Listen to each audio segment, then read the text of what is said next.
Gold trusted gold buyers మీరు తాకట్టు పెట్టిన బంగారాన్ని విడిపించి ఈ రోజు ఉన్న మార్కెట్ ధరకు కొనబడను. వి గోల్డ్ ట్రస్టెడ్ గోల్డ్ బయర్స్ మీరు తాకట్టు పెట్టిన బంగారాన్ని విడిపించి ఈ రోజు ఉన్న మార్కెట్ ధరకు కొనబడను.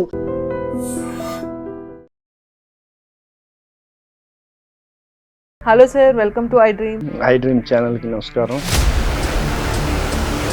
ఈ ట్రెండ్కి తగ్గట్టు ఆ ట్రెండ్ని సెట్ చేస్తున్నారు కదా సార్. ఆ ఏజ్లోనే 6 ప్యాక్ ట్రెండ్ ఇచ్చారు. ఆ రోజు 96లో 10 అంబాసిడర్ కార్స్ స్టమక్ పై నుంచి నడిపించాను. కానీ ఇలా పెట్టి మీరు అప్పుడు చూసారా సార్? అప్పుడు కాదు సార్, అప్పుడు పుట్టుంటారేమో మీరు. వీడియోలో చూసి ఎలా వచ్చారు? కార్ట్ ఎలా వచ్చారు? కాదు అదే మా పవన్ సార్ నాకు అలాంటి డేర్ డెవిల్ స్టంట్స్ చేయాలన్నది బద్రి గారికి సాధ్యం.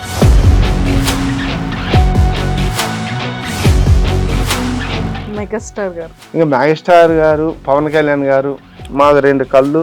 ఏ జన్మనో పుణ్యం నేను. Badri, God bless you. ఆ భగవంతుడి దయ నీకు ఎప్పుడూ ఉండాలని ఉంటుందని, నీ కుటుంబం పట్ల ఆయన యొక్క దయ ఉంటుందని ప్రగాఢంగా నమ్ముతూ మరొకసారి God bless you.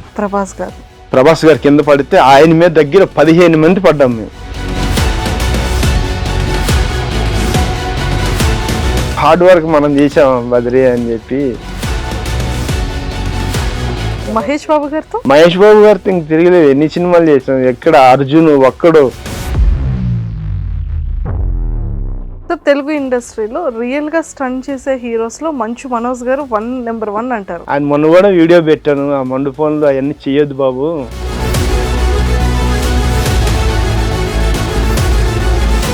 Allu Arjun గారితో, రజనీకాంత్ గారితో ఏమైనా చేశారా సార్? ఏంది మాస్టర్, నన్ను పని చేయనివరా, ఫైట్ చేయనివరా మీరు అంటున్నారు ఆయన. విజయ్ తలపతి గారు, సూర్య గారు అయితే మరి ఇంక తిరగలేదు. ఆయన నా ఫేవరెట్, చాలా గొప్పవాడు అని చెప్పి నన్ను పట్టుకొని వాటేసి ఫోటోలు దిగారు. ఆ సిచ్యువేషన్ అక్కడ వరకు బాగుంటుంది, అందరూ చూస్తారు. ఫ్యామిలీ వరకు వచ్చేటప్పటికి వైఫ్ కానీ పిల్లలు కానీ ఇంట్లో వాళ్ళు ఇంత రిస్క్లే చేస్తుంటే ఎవరు ఒప్పుకుంటారండి? ఎవరు ఒప్పుకోరు. ఇవన్నీ 8 స్టిచెస్ ఇక్కడ పడ్డాయి. స్టూడెంట్ నెంబర్ 1 ఇక్కడ ఒక 8 స్టిచెస్ పడ్డాయి. Hi viewers, welcome to I dream. బేసిక్గా చాలా మంది ఫైట్ మాస్టర్స్ని చూస్తూ ఉంటాం, అలాగే స్టంట్ మాస్టర్స్ని చూస్తూ ఉంటాం. కాకపోతే కొన్ని ఫిలిమ్స్లో అబ్బా అసలు నిజంగా ఈ స్టంట్ ఎంత బాగుంది కదా, ఈ ఫైట్ అసలు ఏం టెక్నిక్ పెట్టి ఆలోచించారా, అసలు ఏమా హీరో ఫైటింగ్ క్లైమాక్స్ ఫైట్ అయితే నెక్స్ట్ లెవెల్, వేరే లెవెల్ అని ఖచ్చితంగా సినిమాకి వెళ్ళినటువంటి ప్రతి ఒక్క కమర్షియల్ ఫిలింలో మనం అనుకుని బయటకి వస్తాం. సో అలాంటి ఫిలిమ్స్లో ఫైటింగ్తో పాటు స్టంట్స్ని కూడా మనం చూస్తూ ఉంటాం. కానీ ఆ స్టంట్లో నిజంగానే లోపల ఎంటీగా ఉంటుంది, లోపల ఎవరు ఉండరు, కారు మాత్రం గాల్లో ఎగురుతుంది, లారీ అనేది 3 బిల్డింగ్ల పైనుంచి ఎగురుతూ ఉంటుంది అని అనుకుంటాం. బట్ అది నిజంగానే గాల్లో ఎగురుతుందా, నిజంగా లోపల స్టంట్ మాస్టర్స్ ఉంటారా, ఫైట్ మాస్టర్స్ ఉంటారా అన్న ఆలోచన చాలామందికి ఒక క్వశ్చన్ మార్క్గా ఉండిపోతుంది. అలాంటిది అక్కడమ్మాయి ఇక్కడ అబ్బాయితో ప్రారంభమైన మాస్టర్ చాలా చాలా సీనియర్ మాస్టర్. అండ్ నాతో పాటు బద్రి మాస్టర్ ఉన్నారు. అండ్ చాలా చాలా విషయాలు తెలుసుకుందాం ఈరోజైతే. Hello sir, welcome to I dream. I dream ఛానల్కి నమస్కారం. నమస్తే సార్. నమస్తే, ఎలా ఉన్నారు? హ్యాపీ అండి సార్. మీరు ఏ ట్రెండ్కి తగ్గట్టు ఆ ట్రెండ్ని సెట్ చేస్తున్నారు కదా, చేయాలి. సూపర్. సో బాటమ్ బాన్ పుట్టి పెరిగిందంతా వైజాగ్. మీ బ్యాక్గ్రౌండ్ ఏంటి సార్? ఫ్యామిలీ బ్యాక్గ్రౌండ్ ఏంటి? మీరు ఏం చదువుకున్నారు? నేనేం చదువుకోలేదండి. చిన్నప్పటి నుంచి ఆ కార్పెంటర్ వర్క్ వైజాగ్లో. ఓకే. సో ఏం చదువుకోలేదు. కానీ మాది ఒకటే ఊరు. అవునా? మీది వైజాగ్, మాది వైజాగ్. థ్యాంక్ యూ మేడం, మంచిగా అడగండి మరి ఇంటర్వ్యూలో. సో మరి వైజాగ్ కాబట్టి ఇంకా హ్యాపీగా చాలా కంఫర్ట్ గా కూర్చోవచ్చు మీరు. అదే కరెక్టే, కానీ ఎందుకని నేను చదువుకోలేదు కనుక నాకు మంచిగా అడిగి నాలో ఏముందో రప్పించండి, చెప్తా. చదువుకున్నా మాకేముంది సార్? చదువుతో సంబంధం ఉందా సార్? లేదు, కరెక్ట్. ట్రెండ్ ని సెట్ చేశారు, మంచిగా ఎంతో మందికి ఇన్స్పిరేషన్ అయ్యారు. సో అంతకన్నా గొప్పతనం ఇంకేం కావాలి సార్? సూపర్. అండ్ సో అమ్మా నాన్నగారు ఏం చేస్తుండే వాళ్ళు? లేరు మేడం, చనిపోయారు. అమ్మ చనిపోయారు. నాన్న చిన్నప్పటి నుంచి వాళ్ళు దూరం అవ్వబట్టే నాకు చదివిపించిన వాళ్ళు లేక చదువుకోలేకపోయాను. ఓ, మీ చిన్నప్పుడే చనిపోయారు. చనిపోయారు. మీకు తెలుసా పోనీ అమ్మా నాన్న ఎలా ఉంటారు? తెలుసుకుంటే చనిపోయారు. నేను పెద్దవాళ్ళ అన్నయ్య ఉన్నారు, అన్నయ్య దాంట్లో ఆయన పెంచారు నన్ను చిన్నప్పటి నుంచి. అన్నయ్యలు పెంచారు. ఓకే, మీరు ఏ ఏజ్ లో ఉన్నప్పుడు చనిపోయారు అమ్మా నాన్న? నాకు 7-8 సంవత్సరాలు చనిపోయారు. 7-8 సంవత్సరాల్లో అప్పుడే. సో అది చదువుకోకుండా ఇంకా ఇందులోకి Carpenter work కార్పెంటర్ వర్క్ చేస్తూ, చేస్తూ car driving. కార్పెంటర్ వర్క్ చేస్తూ ఉండేవాళ్ళు. అసలు దానికి ఫిలిమ్స్ కి సంబంధం లేదు, స్టంట్ కి, ఫైటింగ్స్ కి, సినిమాలకి సంబంధం దేనికి లేదు. సంబంధం లేదు. మరి ఎలా సార్ వచ్చారు? ఈ సంబంధం లేకుంటే మీ ముందు ఉన్నాను నేను. అదే నాకు దేవుడిని ఎప్పుడు దండం పెట్టుకుని ఏంటంటే, నేను పడుకున్నా కూడా ఆలోచన కూడా సంబంధం లేకుండా ఉన్నానని అనుకుంటాను ఎప్పుడు. పెద్ద పెద్దలతో మాట్లాడినా, ఒక హీరోలతో మాట్లాడినా, ఓ చిరంజీవి గారిని కలిసి నేను వచ్చినా కూడా నేను అదే అనుకుంటాను. ఏమనుకుంటానంటే, నేను ఎక్కడ పుట్టాను, ఎలా ఉండాలి, నేనేంది ఇంత బిజీగా వెళ్ళి అంత పెద్ద స్టార్లతో కలిసి వస్తున్నాను అని చాలా హ్యాపీ అయిపోయి ఆ దేవుడికి దండం పెట్టుకుంటాను. ఇది ఫస్ట్ అక్కడమ్మ ఇక్కడ అబ్బాయిలో ఆపర్చునిటీ ఎలా వచ్చింది? దానికన్నా ముందు 1996లో 6 ప్యాక్ సార్, ఆ ఏజ్లోనే 6 ప్యాక్ ట్రెండ్ ఇచ్చారు. అవును. ఇప్పుడు ఇంకా యూత్ అందరూ కూడా 6 ప్యాక్ కోసం ఇన్ని ట్రై చేస్తూ తినడం మానేసు డైట్ అని అలా ఉంటే 96లోనే ఒక ట్రెండ్ సెట్ చేశారు. అంటే భగవంతుడు అనేది నాకు ఆయన ప్రతి మనిషికి రాసి పెడతాడు. నువ్వు ఇలా వెళ్ళాలంటే ఇది చెయ్యాలి, ఇలా నీకు ఇంత భవిష్యత్తు ఉన్నది, నువ్వు ఇది కష్టపడితే ఇది అవుతుంది అని చెప్పి భగవంతుడు నాకు అది ఇచ్చేసాడు. దాన్ని బట్టి నేను అందుకే కార్పెంటర్ వర్క్ చేస్తూ కరాటీ నేర్చుకున్నాను. కరాటీ బ్లాక్ బెల్ట్ నేను. ఓహో. కార్పెంటర్ వర్క్ నేర్చుకుంటూ, కార్ డ్రైవింగ్ నేర్చుకుంటూ అన్ని రకాలుగా వర్క్ చేస్తుండేను. ఇది తర్వాత తెలిసింది ఇవన్నీ నాకు ఎందుకు అప్పుడు చేశాను అనే దానికి. అవన్నీ కూడా ఇప్పుడు నాకు యూజ్ అవుతున్నాయి. ఆ రోజు 96లో 10 అంబాసిడర్ కార్స్ స్టమక్ పై నుంచి నడిపించాను. అది ఒక రికార్డు సృష్టించాను. ఎందుకంటే నేను ఒక కార్పెంటర్ వర్క్ చేస్తూ కరాటీ నేర్చుకోవడం అనేది అది చాలా కష్టం. కానీ నువ్వు ఇంకా ఫీల్డ్కి వెళ్ళాలి, హైదరాబాద్ వెళ్ళాలి, నిన్ను పవన్ సార్ తీసుకెళ్తారు, నీకు ఒక స్టంట్ మ్యాన్ చేస్తాడు రా బాబు, ఇవన్నీ నేర్చుకో అని చెప్పి భగవంతుడు నాకు చెప్పారేమో. నా మైండ్కి వచ్చి అవన్నీ నేర్చుకొని ఈరోజు హైదరాబాద్లో స్టంట్ మ్యాన్ అయ్యి ఈ విధంగా మీ అందరి ముందు మాట్లాడగలుగుతున్నాను. సార్ చాలా చాలా చాలా హ్యాపీగా ఉంది. అంటే మనం నేర్చుకునేది ఎటు పోదు అంటారు కదా, పోలేదు మేబీ ఇప్పుడు మీ త్రూ ఇంకా ఇంకా కరెక్ట్గా తెలుసుకుంది. సార్ 1996లోనే 10 అంబాసిడర్ కార్స్, అలా పెయిన్ రావడం కానీ అంత వెయిట్ ఎలా సార్ అది? అంటే మా గురుగారు నోకరాజు గారు, ఆయన నాకు కరాటీ నేర్పే గురువు నోకరాజు గారు. ఆయన ఒక 100 బైక్స్ స్టమక్ పైన నడిపించారు ఆయన అప్పుడులో. ఓకే. నేను ఆలోచించి నేను కొంచెం ఇంకా గురువు కంటే ఎక్కువగా చేద్దాం అని చెప్పి, నేను చాలా గట్టి మనిషి అనమాట. అంటే నేను చెప్పడం కాదు, నేను ఆ ప్రాక్టీస్ చేసి కరాటీ నేర్చుకొని ఆ 10 కార్లు ఇప్పుడు ఆల్రెడీ 92లో 6 ఉంటుండగా అంబాసిడర్ కార్లో మీకు పేపర్ కటింగ్ చూపిస్తా. అప్పుడు ఇంత మీడియా అంతా ఏం లేదు. ఈటీవీ ఒక ఛానల్ ఉండేది, అక్కడ లోకల్ ఛానల్ ఒక 2 టీవీలు అంతే. 96, 92, 93లో ఇంత ఘనంగా మీడియా లేదు అప్పుడు. ఆ టైంలో ఒక ఫోటో తీసా ఒకటి. ఒక అంబాసిడర్ కార్లో 6 మంది ఉంటారు. దాని మీద చెక్క పెట్టి ఆ చెక్క పై నుంచి అంబాసిడర్ కార్ నడిపించాను. దానికి పవన్ కళ్యాణ్ గురువు గారు సత్యానందం గారిని పిలిచా. సార్ మీరు ఇలా రండి, నేను ఎందుకంటే ఇలా నేను కార్లే స్టంప్ మీద నడిపిస్తున్నాను, మీరు వచ్చి చూడాలి, చూసి నాకు మీరు ఆ ప్రోగ్రాం మీరే చెయ్యాలి, ఎందుకంటే నేను ఇలా కడుపుల మీద కార్లు ఎక్కిస్తున్నానంటే ఎవరు రారు కదా, భయపడతారు, మీరు దగ్గర నుండి చేపించాలి సార్ అంటే ఆయన భయపడ్డారు. ఏంది కడుపు స్టంప్ మీద కారు లేదని, లేదు సార్ నా మాటని అంటండి అని చెప్పి అంటే, సరే ఆయన నా మాటని వచ్చారు. వచ్చిన తర్వాత ఆయన ఎదురుగుంటా ఫస్ట్ ఒక చెక్క పెట్టి 6 అంబాసిడర్ కారులో కూర్చుని పెట్టి నా పొట్ట మీద ఎక్కించాను. 6 ఎందుకు సార్ కూర్చోబెట్టారు?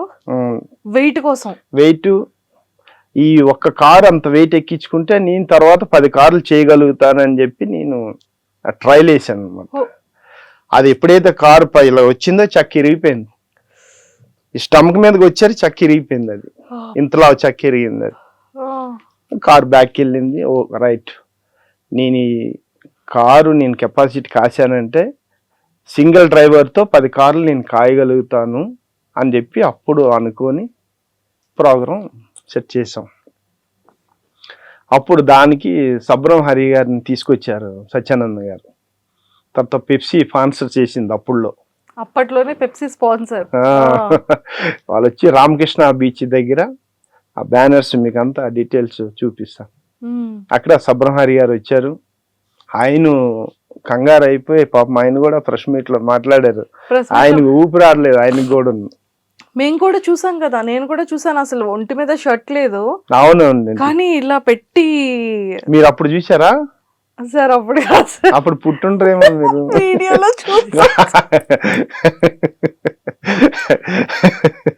అదే కదా, అప్పుడు చూసానంటే అప్పుడు మీరు పుట్టుంటారు అనుకుంటున్నాను. కాదు, వీడియో చూపించారు సార్.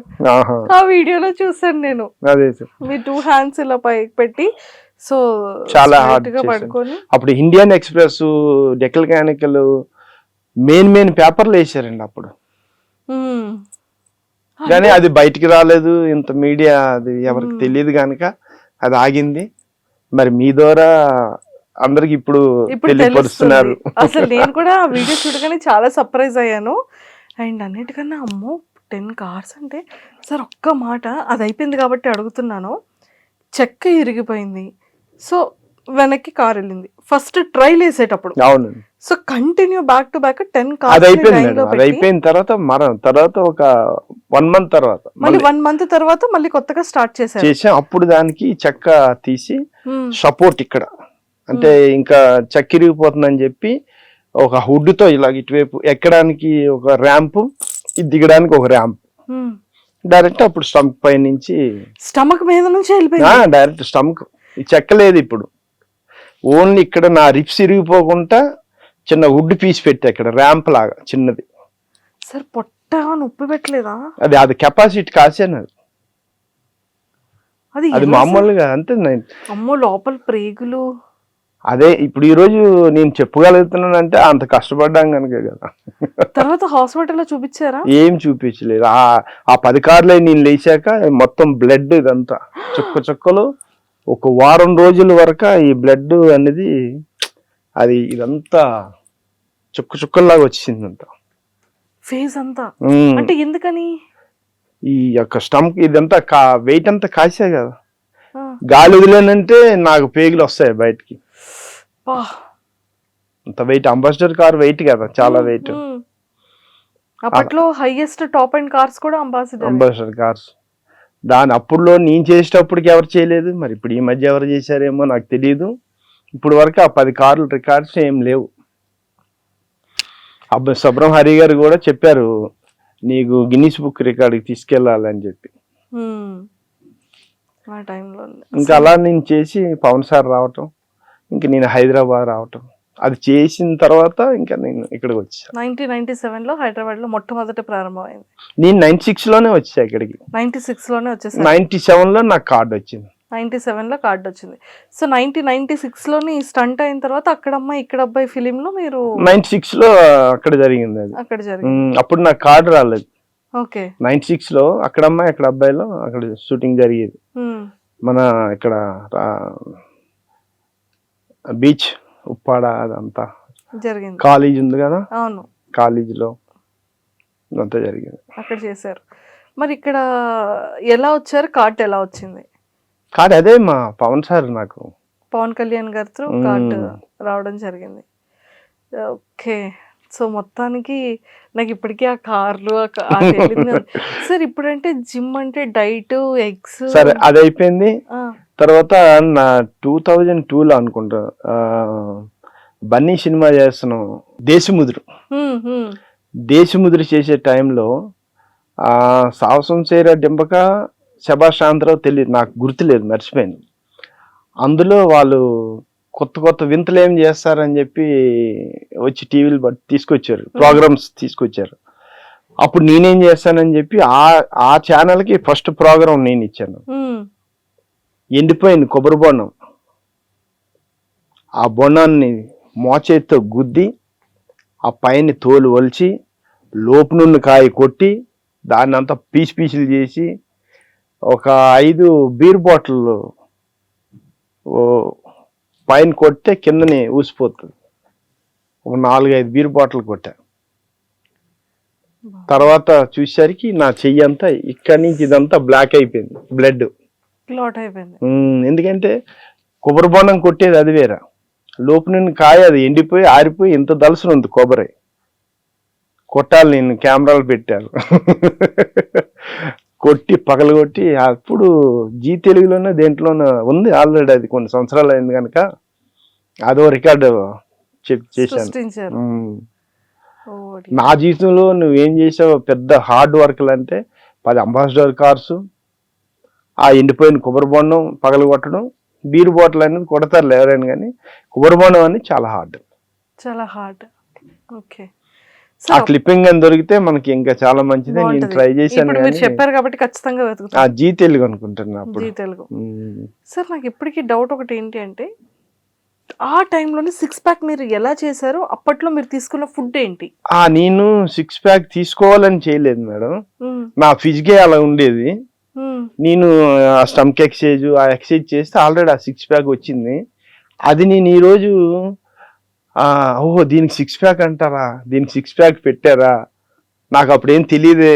ఓహో ఇలా ప్యాక్ అని పేరు తెలిస్తే ఇంకా కొంచెం ఎక్సర్సైజ్ చేస్తుండేమో నాకు అప్పుడు తెలియదు ఆ 6 ప్యాక్ అని. Okay okay. ఫుడ్ అప్పుడు ఏం తీసుకునేవాళ్ళు సార్? చిన్నతనం టైము, ఇప్పుడంటే ఎంతైనా తినగలుగుతా, కొనగలుగుతా. అప్పుడు ఏం లేదు, మామూలు ఫుడ్, ఇంట్లో ఏం పెడతారో అదే తినేటోడు. ఏదో కోడిని పెంచుకొని నాటుకోడి గుడ్లు ఏదో కొంచెం గట్టిగా ఉండాలని అలా కొంచెం హార్డ్గా ఆ ఫుడ్ తినేటోడు. నాకు ఈ ఫుడ్ కంటే ఎక్కువ నేను హార్డ్ వర్క్, నా ఒళ్ళంతా గట్టిగా అయిపోవడం కారణం కార్పెంటర్ వర్క్. చాలా కష్టం అదంతా. ఆ టైంలో కష్టపడ్డబట్టి చాలా హార్డ్ అయిపోయాను. అది అవుతూ నేను కరాటీ నేర్చుకోవటం ఫుల్. చాలా వర్కర్స్ చాలా మంది గట్టిగానే ఉంటారు. ఇప్పుడైనా కూడా కొంతమంది వర్కర్ చాలా మంది గట్టిగా ఉంటారు, అందుకే వాళ్ళు ఏదైనా ఎత్తగలుగుతారు, ఏదైనా చేయగలుగుతారు. లూజ్గా ఉంటే ఎవరేం చేస్తారు, చేయలేరు కదా. నాకు ఆ ఫుడ్ లో అంత ఇది. అంత చిన్న ఏజ్ లో కార్పెంటర్ వర్క్ స్టార్ట్ చేశారు కదా సార్. సో అసలు డస్ట్ చాలా బాడీకి చాలా హెల్త్ ప్రాబ్లం. ఇప్పుడు అవన్నీ ఉన్నాయి మేడం, డస్ట్ అని, ఫేస్ కి మాస్క్ అని. అప్పుడు అవన్నీ ఏం లేవు. కానీ ఎక్కడ కూడా చేతులు కట్టవడం కానీ పెయిన్స్ రావడం కానీ ఏం లేకుండా ఉండేది. నా వర్క్ లో అవ్వలేదు. ఇక్కడ షూటింగ్ లో చాలా స్టిచెస్ పడ్డాయి, ఇవన్నీ స్టిచెస్. ఓకే. కన్నడ ఫిల్మ్ చేస్తున్నాం, షూటింగ్ లో ఓ ఫాలింగ్ లోని ఒక 8 స్టిచెస్ ఇక్కడ పడ్డాయి. స్టూడెంట్ నెంబర్ 1 ఇక్కడ ఒక 8 స్టిచెస్ పడ్డాయి. హైదరాబాద్ సినిమా ఇక్కడ ఒక 4 స్టిచెస్ పడ్డాయి నెత్తికి, ఈ మోచేతికి, ఇక్కడ కాల్కి స్టిచెస్తో వెళ్ళిపోయాయి. స్టిచెస్తో. సార్ నిజంగా అంటే ఫస్ట్ అక్కడమ్మ ఇక్కడ అబ్బాయితో స్టార్ట్ అయింది, తర్వాత నుంచి ఇప్పటి వరకు ఎన్ని ఫిలిమ్స్ చేస్తుంటారు సార్? ఒక 250-300. 250 నుంచి 300 రెగ్యులర్ గా. అన్ని లాంగ్వేజ్లు, అన్ని లాంగ్వేజెస్, తెలుగు, హిందీ, కన్నడ, తమిళ్, అన్ని, మలయాళం, హిందీ. హిందీలో ఏ హీరోస్ కి చేశారు? బాగి 2 చేసాం, తేరే గారు మేరే గారు చేసాం, యాహూ ఏదో ఉన్నాయి చాలా సినిమాలు. హిందీ అంటే కొంచెం గుర్తుండదు పేరు చేశాను. ఓకే సార్, మరి మీకు హిందీ వచ్చా? నాకు తెలుగు సమంగా రాదు, కానీ ఇంగ్లీష్ వాళ్ళతో కూడా మాట్లాడి పని చేస్తుంటాను. జార్జియో మొన్న వెళ్ళాం, ఆ జార్జియో భాషలో నా సెల్ ఫోన్ లో లాంగ్వేజ్ పెట్టుకొని వాళ్ళకి ఏం చెప్పాలో నేను మాట్లాడి వాళ్ళకి మాట్లాడితే వాళ్ళు నాకు చెప్పి ఓకే రైట్ అని. సార్ టెక్నికల్లీ వాడుతున్నారు. మా పాప ఐఫోన్ కొనిచ్చింది, అమెరికాలో ఉంది. ఇంక అందులో అన్ని నేను యూజ్ చేస్తుంటాను. ఇప్పుడు అని యూజ్ చేస్తున్నారు. మీరు ఇంగ్లీష్ లో నాకు మెసేజ్ పెడితే నేను ట్రాన్స్లేషన్ గూగుల్ ట్రాన్స్లేషన్ లో నాకు చదువు రాదు కానీ చదువుకున్నట్టుగా ఉంటాను. చక్కగా ఐఫోన్ అవునండి. నేర్పించేస్తుంది మీకు. ఇక నాది ఐఫోన్, ఓకే, దాన్ని ఆపరేట్ చేస్తాను. చక్కగా ఆపరేట్. ఇంగ్లీష్ లో మెసేజ్. సార్ నాకు ఐఫోన్ యూజ్ చేయడం రాదు సార్ నిజంగా. చూడండి నా ఫోన్ ఏంటో, నాకు అస్సలు ఐఫోన్ యూజ్ చేయడం రాదు. అదేండి భగవంతుడు మరి నాకు అది చూసారా పెట్టాడు మరి ఎంత నాకు. ఎన్ని టాలెంట్స్ ఇచ్చాడు మీకు. సూపర్. సో చాలా డిఫరెంట్ గా అనిపించేది ఏది సార్ అంటే ఇన్ని 250, 300 స్టంట్స్ చేశారు కదా. అమ్మ బాబా, ఇది చాలా రిస్క్, కానీ ఈజీగా అవుతుంది అనుకున్నాను కానీ చాలా రిస్క్. నేను రిస్క్ లోనే రిస్క్. ఏ రిస్క్ అయినా నాకు రిస్క్ లేదు. ఎంత రిస్క్ అయినా ఓ 10 అంతస్తులు 20 అంతస్తుల బిల్డింగ్ మీద నుంచి రమ్మన్నే నేను వచ్చేసా రూపులో. నాకు భయం లేదు, నేను ఏదైనా చేస్తా. ఆ రిస్క్ లో ఏదైనా ఇన్సిడెంట్ జరిగింది అంటే అది చెప్పగలుగుతా కానీ అమ్మో ఇది చేయలేనని రిస్క్ అనేది నాకు ఇప్పటి వరకు లేదు.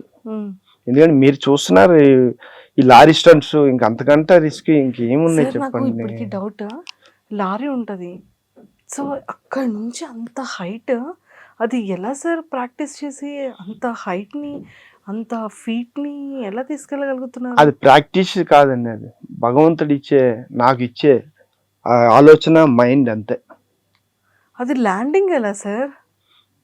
అది సేఫ్ గా ల్యాండ్ అవ్వాలి, అంత వెయిట్ పైకి లెగవాలి అనేది ఇది ప్రాక్టీస్ చేస్తే వచ్చేది కాదు. అంటే మేమందరం అనుకుంటాం ఏంటి అంటే దానికి ఒక కుక్కైన్ కి థ్రెడ్ కట్టేసి లారీని ఇలా తీసుకెళ్లి అలా పెడతారు. లేదు లేదు, ఒరిజినల్ ఉంటాయి. ఒరిజినల్ అలా కొన్ని ఉంటాయి, రోప్ కట్టి లాగి చేసేది అది వేరే ఉంటది. ఈ బోర్డు జంపింగ్ బోర్డు వేసి స్టంట్ మెన్ చేసేది వేరే ఉంటాయి. బ్లాస్టింగ్ పెడితే ఎగిరేది అవి వేరే ఉంటాయి. సపరేట్ దేని దానికే ఉంటాయి. సో అల్లు అర్జున్ గారితో దేశముద్ర టైంలో మీ ఫైట్ అది ఎలా జరిగింది? అది చెన్నై మాస్టర్ విజయన్ మాస్టర్ గారు, మేము హైదరాబాద్ నుంచి ఒక పర్సంటేజ్ ఉంటుంది, వాళ్ళు 10 మంది వస్తే మేము 10 దాంట్లో వెళ్ళాం. అప్పటికి అల్లు అర్జున్ గారికి నేను అంత పరిచయం లేను, కానీ ఆయనతో ఆ సినిమాలో ఫైట్ చేశాను. కానీ ఏదో వచ్చామా ఫైట్ చేసామా వెళ్ళిపోయామా అంతేగాని. తర్వాత చెన్నై నుంచి రామలక్ష్మణ్ మాస్టర్స్ మా యూనియన్కి వచ్చారు. ఇంకా వీళ్ళు వచ్చిన దగ్గర నుంచి ప్రతి ఒక్క హీరోలు బద్రి అంటే నా యొక్క పని వాళ్ళు గుర్తుపెట్టి, ఎందుకంటే మాస్టర్ల ద్వారా మెయిన్ అసిస్టెంట్గా నేను పనిచేస్తున్నాను కనుక ఒక హీరో దగ్గరికి వెళ్ళి రోప్ కట్టాలన్నా వాళ్ళకి ఏదైనా చెప్పాలన్నా నేను వెళ్ళి చెప్పాలి. దానివల్ల వాళ్ళతో నా పరిచయం, మనం చేసే పని హీరోలకి నచ్చటం కొన్ని ఉంటాయి. ఏదైనా రోప్ కట్టేటప్పుడు వాళ్ళకి ఎంత జాగ్రత్త కడతాం, ఎంత సేఫ్ గా వాళ్ళ చింత చేపిస్తున్నాం అనేది వాళ్ళు గమనిస్తారు. అది అందరితో కాదు, అది కొంతమందే దాన్ని అలా సేఫ్ గా చేయగలరు. అందులో నేను ఒకడున్నా. ప్రతి హీరో ఎవరైనా సరే కూడా మన రోప్ కడతాం అంటే ఓకే మంచిగా కడతాడు, సేఫ్ గా ఉంటుందని రవితేజ గారు అయితే చాలా హ్యాపీ అవుతారు.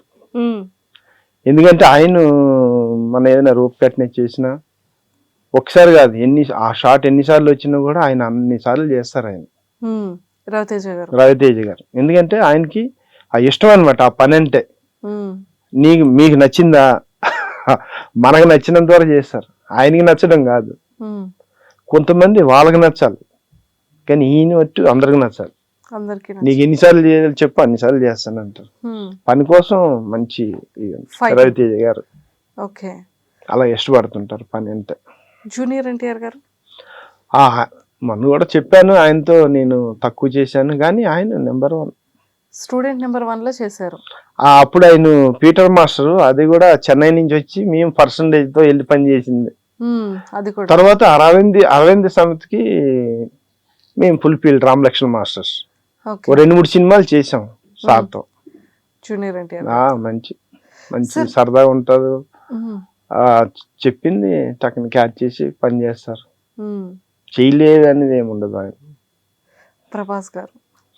ప్రభాస్ గారు నాకు అందరి హీరోలు బద్రి అంటే గుర్తుపెట్టి పిలిచే హీరోలు అందరూ ఉన్నారు ఇప్పుడు వరకు. ప్రభాస్ గారు ఒక్కరే అయితే, ఆయనతో నేను 2-3 సినిమాలు చేశా బయట మాస్టర్లతో. మొన్న 2-3 సినిమాలు చేసాం, కానీ ఆ పరిచయం లేదు. మొన్న మేము చేస్తున్నాం, రాజసాబ్ చేస్తున్నాం. రాజసాబ్ చేసేటప్పుడు మేము ఆయనతో పనిచేసేటప్పుడు మా కృష్ణ వర్క్ చేస్తున్నాడు, చిన్న చిన్న డూబ్ వర్క్ చేస్తుంటే నేను సత్యానంద్ గారు ఫోన్ చేశారు. నేను బద్రి అంటే, సార్ ఇలాగా ప్రభాస్ గారు షూటింగ్ చేస్తున్నాను సార్ అన్న. అవునా, సరే రేపు వెళ్ళి కలువులే అన్నారు ఆయన. ఆయన ఏం చెప్పారో నాకు తెలియదు. రేపు వెళ్ళి కలువు పో అన్నారు. నేను మార్నింగ్ వెళ్ళి ప్రభాస్ సార్ కూర్చున్నారు. సార్ నమస్తే సార్, ఇలాగా సత్యానంద్ గారు. ఓ బద్రి నువ్వేనా, మీ అల్లుడా అంటున్నారు. అంటే ఆయనకి అప్పుడు దండం పెట్టా. సార్ ఇండస్ట్రీలోకి వచ్చి అందరు హీరోలు బద్రి అంటే అందరికి తెలుసు సార్, మీ ఒక్కరే నాకు పరిచయం లేరు, ఈ సత్యానందం గారి ద్వారా మీరు నాకు పరిచయం అయ్యారు, చాలా సంతోషం సార్, థ్యాంక్ యూ అన్నాను. నా స్టంట్స్ అన్ని మీరు ఒకసారి చూడాలంటే తీసుకురమ్మన్నారు. నేను చేసే స్టంట్స్ అన్ని చూశారు. మీతో కూడా నేను మొన్న చేశాను సార్ అన్న.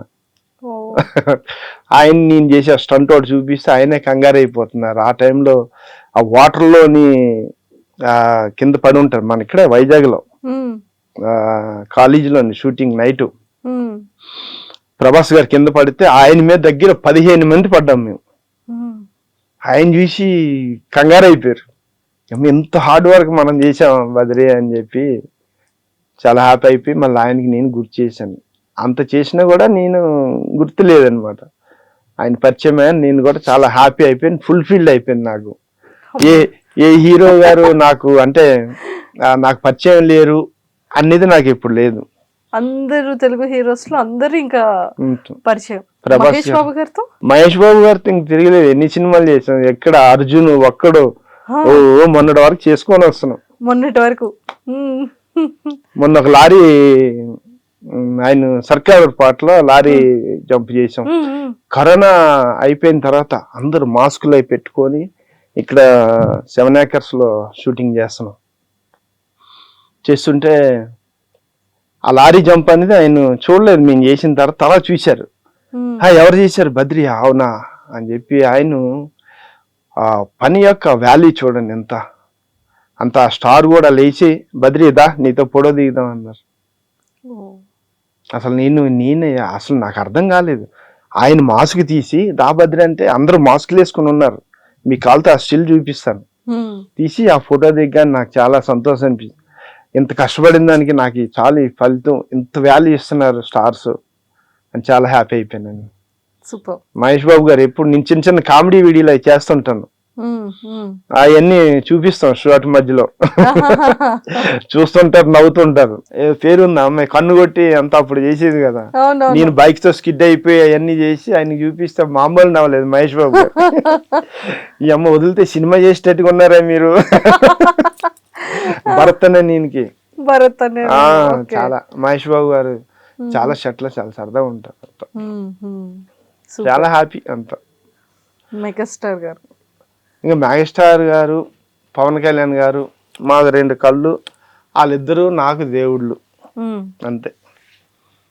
ఇంక వాళ్ళ కోసం ఎంత చెప్పినా కూడా ఏ జన్మనో పుణ్యం. నేను ఒక వైజాగ్లో కార్పెంటర్ వర్క్ చేస్తూ అటువంటి వాళ్ళు పరిచయం ఉంటూ వాళ్ళ దగ్గర నేను ఒక బద్రి అనేది గుర్తు పెట్టుకొని వాళ్ళు మాట్లాడటం అనేది అది దేవుడి దయ.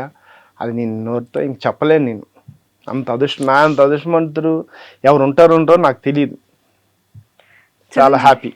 చిరంజీవి గారితో ఏ ఫిలిమ్స్ చేశారు సార్? చిరంజీవి గారితో చాలా సినిమా. Stalin first film, Stalin గోవిందరందరవాడు.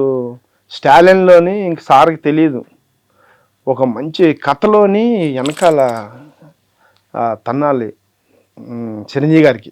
వాళ్ళు చెన్నై ఫైటర్స్ వచ్చి అబ్బో సార్కి చాలా జాగ్రత్తగా అనాలి, ఆయనకి పెయిన్ ఉంది అనగానే కానీ నాకు భయపెట్టారు. అనగానే మీరేంద్ర నేను ఆయనకి ఈయన భయపెట్టారు, ఆయన తనాలంటే ఎలా కష్టం కదా. నేను వెళ్ళి వీపులో తంటే గుండెల్లో ఉండి బుల్లెట్ కదలాలి. అమ్మ బాబోయ్, ఆ సీన్ పెట్టారు. వీళ్ళేమో మెడ్రాస్ ఫైటర్స్ నాకు భయపెట్టారు. Kanan master ready take action అని తన్నా. తనకి ఆయనకి కనెక్ట్ అవ్వట్లేదు, ఆయన కథలో ఉన్నారు, నాకు తెలీదు. అసలు ఆ గుండెల్లో బుల్లెట్ ఉంది, తంతే ఆయన ఫీల్ అవ్వాలని నాకు తెలియదు. సినిమా ఫైట్ కదా, నేను ఇలా టచ్ చేస్తున్నా, వెనకాల చూసి తిట్టారు, తీసేయండి మనోడు, ఎవడాడు గట్టిగా తన్ను, ఏంది తన్నుడు అన్న చిరంజీవి గారు నాకు తిట్టారు. నేను కంగారు అయిపోయి గట్టిగా తన్నమంటున్నారు ఏందని చెప్పేసి, వీళ్ళేమో ఏదైనా సోలర్ బాల్ తంతే అని అంటారు. నాకు థియేటర్కి వెళ్తే ఆయనకి ఏమైంది అనుకో, నన్ను చంపేస్తారు ఫ్యాన్స్ అందరూ.